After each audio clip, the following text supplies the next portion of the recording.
Senator Marco Rubio has stated that whistleblower David Grusch is not the only government official and whistleblower to have come forward with UFO claims.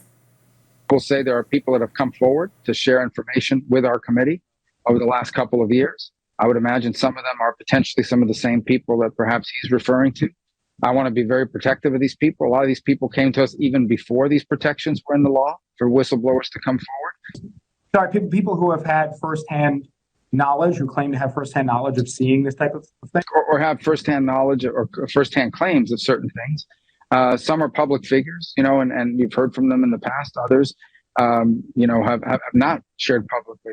And so we're trying to gather as much of that information as we can. And the reason why I'm being cautious, I'm not trying to be evasive, but I am trying to be protective of these people. Some of these people still work in the government. And frankly, a lot of them are very fearful of their jobs, fearful of their clearances, fearful of their career. And some, frankly, are fearful of harm coming to them. So that category of people who have firsthand knowledge, who say they have actually seen these kinds of things, do you find many of them credible? Well, I don't find them either not credible or credible because we have no basis.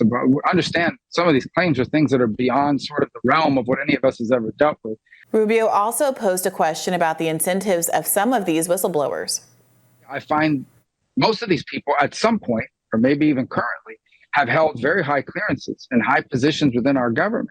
So you do ask yourself, like, what incentive would so many people with that kind of qualification, these are serious people, have to come forward and make something up? Now, James Comer, of course, announced that there's going to be an investigation following the Grusch revelations. And that investigation is going to be led by two GOP reps, Anna Paulina Luna of Florida and Tim Burchett of Tennessee, who has previously made claims about a government cover-up involving a UFO. So I think lots of folks are kind of in line with what Rubio is saying, that I don't obviously know what the truth is here, but the fact of having so many credible, generally speaking, people of who are high up in various agencies being willing to come forward and give this sort of testimony is credible in and of itself. It suggests that there potentially should be a there, at least to the extent that it justifies having some kind of hearing. And the question is, who is going to testify at that hearing? We don't know any details about witness lists or things like that as of yet. But the hope is that it's, instead of it being this kind of levels of hearsay, that someone with firsthand knowledge of what has been claimed, that there is potentially a fully intact vessel, a piece of a vessel, or even some alien material, biological material in custody, will come forward and speak to that. Right, and Rubio talked there about the difficulties in getting those the people with direct knowledge to speak. They rationally fear for their jobs, for their clearance.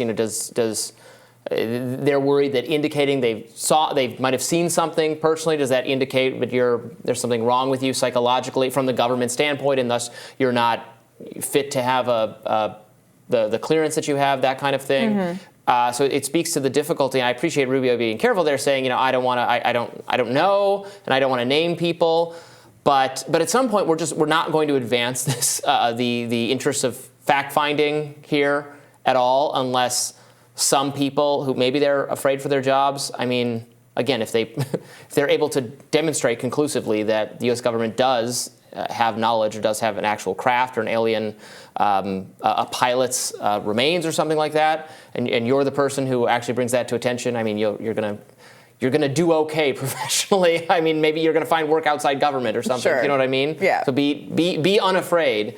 The truth is important, and we're not going to know it. We're not going to have enough people accepting. It's going to stay in the realm of, that's very interesting, I don't know, unless someone comes forward more conclusively, and not just comes forward and says, well, I talked to someone who knows something. What do you make of the fact that it seems like the elected representatives who are spearheading this effort, who are pushing for this, and who seem to be giving comment on the question of whether or not there is extraterrestrial life, do seem to be all Republicans? It's a good question. I mean, look, the Republican Party, I've commented on this before, the Republican Party is becoming the home of the skeptics in general. The Republican Party is the party that has lost faith in institutions, the establishment, the mainstream. It used to be a little bit more divided. You know, you had Republicans were always very hostile to like the educational establishment, universities, the media, even going back to the 80s and 90s.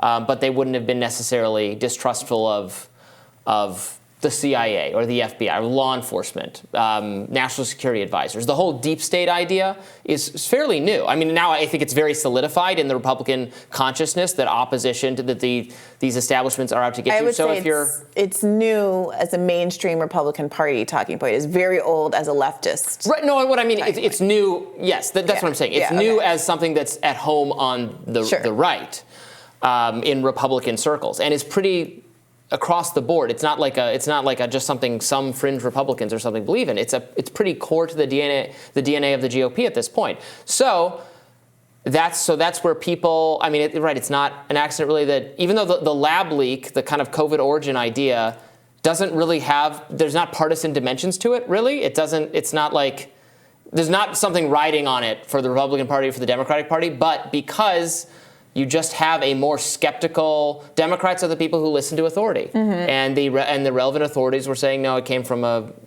animal, probably that. Well, it is worth noting. So just like that, that's why the aliens thing is not surprising to me being taken up by Republicans.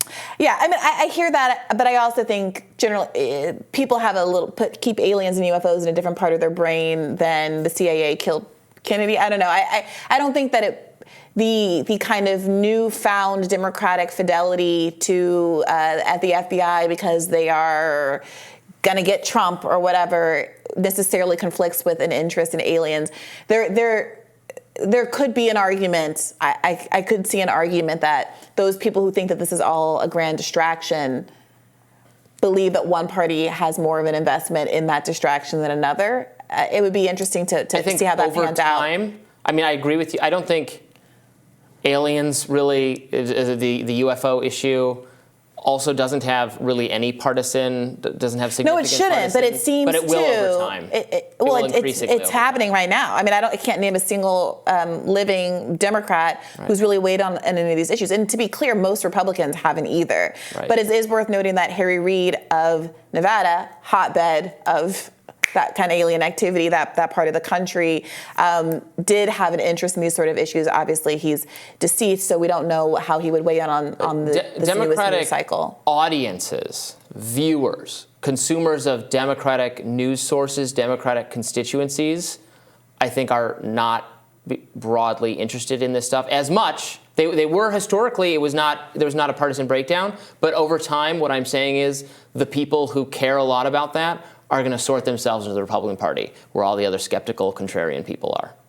Maybe. Seems to me that the two big alien movies of the last years were Nope and Wes Anderson's Asteroid City, which I suspect lean very left in terms of or very liberal at very least Asteroid in terms City of their audience. It's like a nostalgia aliens thing, sure, right? Yeah. I didn't see it yet. Yeah, but Nope is very contemporary. Nope was black leads and some political content. It's in the family of films with Get Out and It's by the same writer director. Yeah. All right. Well, let us know what you think. Is there a partisan angle happening there? Are there more skeptical people aligning on the right? And we'll have more Rising for you right after this.